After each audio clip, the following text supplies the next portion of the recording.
আমাদের সামনে প্রথমত একটি অত্যন্ত কঠিন সময় অপেক্ষা করছে। আমাদের সামনে একই সাথে অত্যন্ত একটি গুরুত্বপূর্ণ সময় অপেক্ষা করছে। এই গুরুত্বপূর্ণ এবং কঠিন সময়ে আমাদের হেসে খেলে চলে গেলে খুব বড় ক্ষতি হয়ে যাবে। মানুষ প্রত্যাশা করে তার কাছে, যার কাছ থেকে সে কিছু পেতে পারে। শহীদ রাষ্ট্রপতি জিয়াউর রহমান মোটামুটিভাবে যেমন একটি ভঙ্গুর অর্থনৈতিক অবস্থা পেয়েছিলেন, যেমন একটি যুদ্ধ বিধ্বস্ত দেশের পরে যেই পরিবর্তনটা মানুষ প্রত্যাশা করেছিল সেই পরিবর্তন হয়নি। অর্থাৎ বলা যায় মোটামুটিভাবে যুদ্ধ বিধ্বস্ত দেশের যা যা ছিল মোটামুটিভাবে সকল কিছুই শহীদ জিয়া ইনহেরিট করেছিলেন। কিন্তু কঠোর পরিশ্রম, সততা, ডিসিপ্লিন সব কিছুর মাধ্যমে তিনি খুব অল্প সময় দেশের পরিবর্তন, অনেক পরিবর্তন সাধন করতে সক্ষম হয়েছিলেন। প্রিয় উপস্থিতিবৃন্দ, আপনারা সহ বাংলাদেশের সকল পর্যায়ে, সকল কর্নারের বিএনপির যে সকল নেতা কর্মীরা আজকের এই অনুষ্ঠানটি দেখছেন, আপনাদের সকলকে আমি বলতে চাই যে বিগত 12 তারিখের নির্বাচনের পরে আপনাদের দল সরকার গঠন করতে সক্ষম হয়েছে। বাট গত 17 বছরে কি হয়েছে তার জীবন্ত সাক্ষী কিন্তু আপনারা এখানে বলা যায় উপস্থিত প্রত্যেকটি মানুষ।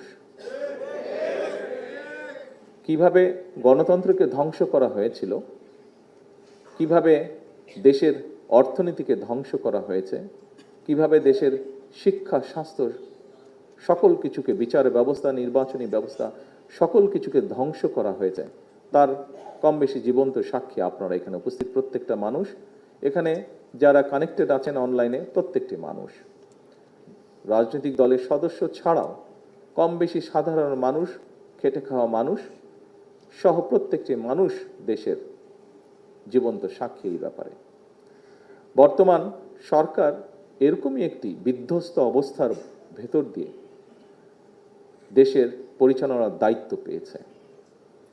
প্রিয় নেতৃবৃন্দ, এখানে কয়েকজন বক্তা তাদের বক্তব্যে বলেছেন, মানুষ প্রত্যাশা করে তার কাছে, যার কাছ থেকে সে কিছু পেতে পারে। একটি কথা প্রচলিত আছে যে ঢিল কোন গাছে মারে মানুষ?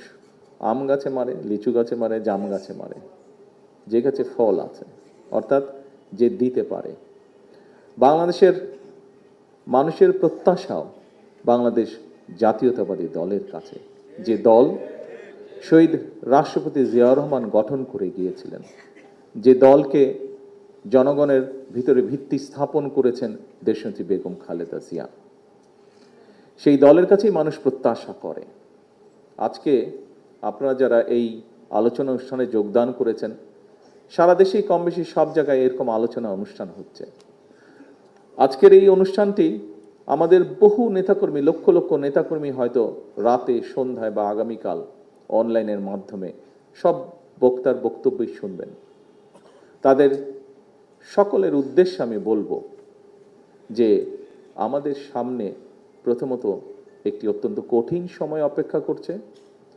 আমাদের সামনে একই সাথে অত্যন্ত একটি গুরুত্বপূর্ণ সময় অপেক্ষা করছে। এই সময়টিতে, এই গুরুত্বপূর্ণ এবং কঠিন সময়ে আমাদের হেসে খেলে চলে গেলে খুব বড় ক্ষতি হয়ে যাবে। ক্ষতি কার হবে? ক্ষতি আপনার হয়তো হবে না, ক্ষতিটি হবে দেশের, ক্ষতিটি হবে আপনার ভবিষ্যৎ প্রজন্মের। অর্থাৎ ভবিষ্যৎ প্রজন্ম কিন্তু আপনারই উত্তরাধিকার তারা।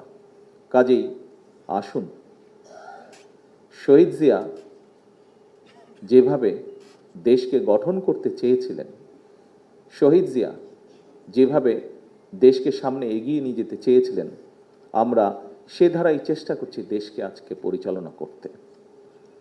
বর্তমান সরকার একটি রাজনৈতিক সরকার, অর্থাৎ একটি রাজনৈতিক দল যার নীতি আছে, যার আদর্শ আছে, যার পরিকল্পনা বা ম্যানিফেস্টো আছে।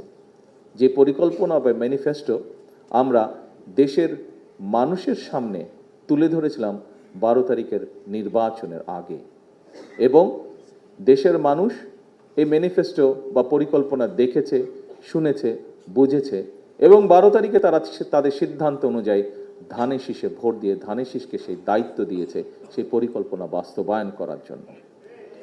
প্রিয় সহকর্মীবৃন্দ, এই পরিকল্পনা যদি যেহেতু 12 তারিখ পর্যন্ত এই পরিকল্পনাটি ছিল বিএনপি বা বাংলাদেশ জাতীয়তাবাদী দলের পরিকল্পনা, 12 তারিখ পর্যন্ত এই ম্যানিফেস্টোটি ছিল বিএনপি বা বাংলাদেশ জাতীয়তাবাদী দলের ম্যানিফেস্টো।